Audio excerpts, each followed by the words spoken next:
Okay, so I'm back with a video that I've wanted to do since Saturday. Those of you that are my friends on Facebook or Instagram might have noticed that I went to a all-women's open mat on Saturday that my good friend and teammate and actual coach over at my studio, Stephanie, invited me to, and it was great. I'm truly blessed to have friends and teammates like Stephanie. We got there and me and her rolled for like an hour before we even started. But the seminar was held by a brown belt. This is the second one. It's called Inspire. And there's a really great story. I didn't go to the first one, but Stephanie told me about how she told her story that I really want to go and find and hear more about. But basically, she talked a little bit about a quote and a little bit about something that I thought was absolutely brilliant. And I am so glad that I got to hear that story. I don't remember the quote that she read, but basically the point of this is what she talked about. And it's so true, and people don't realize this. So most of the time it's like I have people that have struggled with this, and it's almost like they sabotage themselves. Why do you do this? Why do you do so good, and then all of a sudden you sabotage yourself and you eat bad, or you do great for whatever, or maybe you have these things about you that you want and you have the capability to do great on, and you just don't do it for some reason. And it really all has to do with a video. I've talked about how you have to be selfish. You have to put yourself first before you could put anybody else, before you could be good to anybody. So how am I going to be a good mom to my son, and a good wife to my husband, and a good coach to my clients? And I have to take care of myself first. It's not selfish. It's the way that everything is. But what she talked about, which was brilliant, was she talked about people don't let themselves shine. They don't do what's great about them because they're so afraid of making other people feel bad. For example, and she used this example, you're a great singer, but maybe you're around somebody else that might make a comment or think, oh my God, I can't sing as good as you. So you don't want to make that person feel bad, so you don't shine. Or, you know, even let's just use a body as an example. You go to the beach with a girlfriend and you might not wear a two-piece. Meanwhile, you are excited about how you lost a lot of weight and you want to go and wear a two-piece because you look good, but you don't want to make your friend feel bad.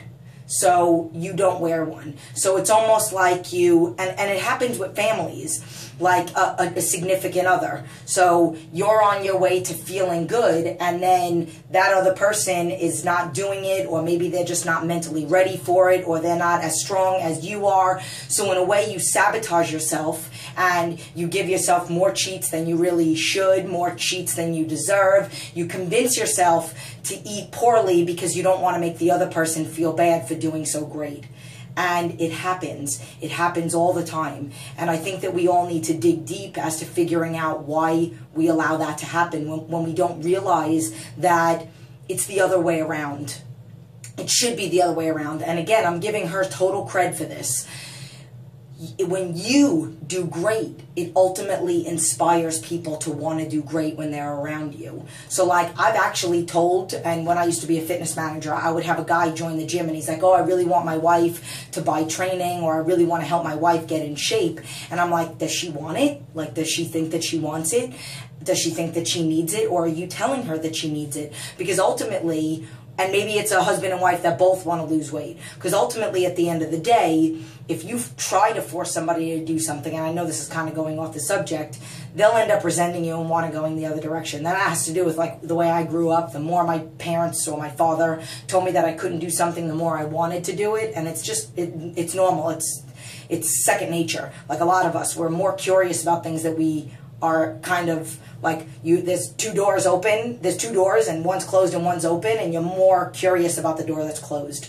But getting back to the whole husband and wife thing, so if a husband and wife The husband wants to lose weight also, but he wants his wife in on him. He just needs to get moving. He can't stay and not do anything about his health because he doesn't want to make her feel bad, or he can't force her to do it. He's got to go and do what he needs to do for him so that he could be a better husband, so he could be more supportive. So if they have kids, he could be a better father. He can live longer. And then hopefully his movement, his drive, his newfound energy inspires her, and then she moves. And usually that's what happens.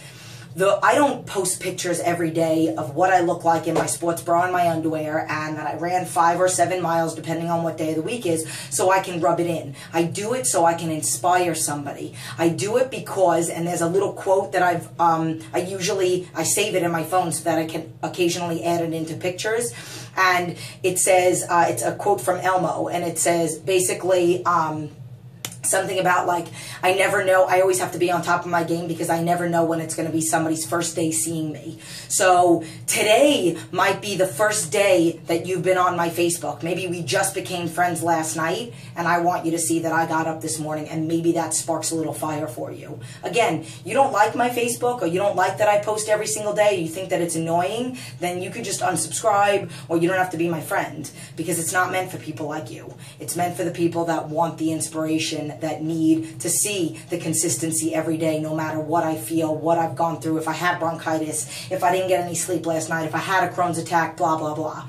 And that's what it's all about. It's about me. I'm not taking away from my family. I'm doing my cardio before my son even wakes up, which is why I wake up at 3:30 to answer food logs, that I'm on the treadmill and off before he wakes up.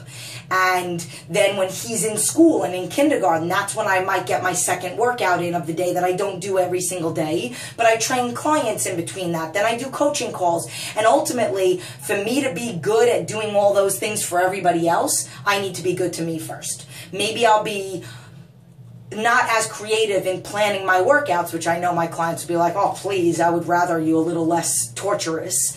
But maybe I won't be as creative, and maybe the workouts won't be as different, and oh my God, Jen always blows me away. Every time I come into the studio, it's something different. And maybe it won't be that if I didn't take care of myself, if I didn't get my cardio that morning. You know, we never know. Sometimes we have a short fuse with somebody with road rage. People have road rage. I don't have road rage. I used to back in the day. Or even with our kids. Maybe it's not going to be that big of a deal if you drop something on the floor, but if your fuse is short because you didn't do something for you first, then maybe you yell at that person, him or her, your daughter or son, for no reason. It's no big deal, like crying over spilt milk. You don't cry over spilt milk if you're healthy and if you got your happy hormones in. It's no big deal. You just get a towel and you wipe it up. So thank you, Christina. I really hope I don't butcher your name, but Barlane or Barlin. Fantastic speech.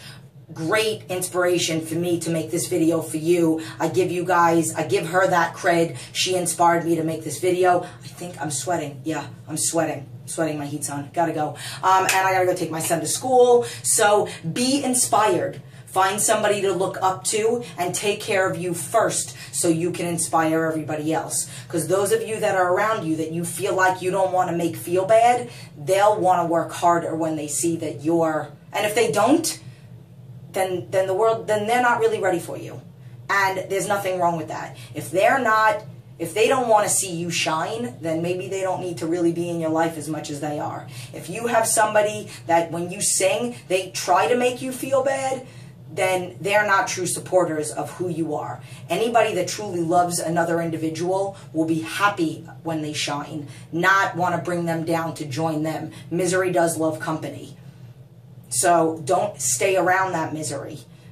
Be inspired, be the best possible you can be, and what helps you stay focused to that is more people around you will be inspired to be better thems because of you, not the other way around.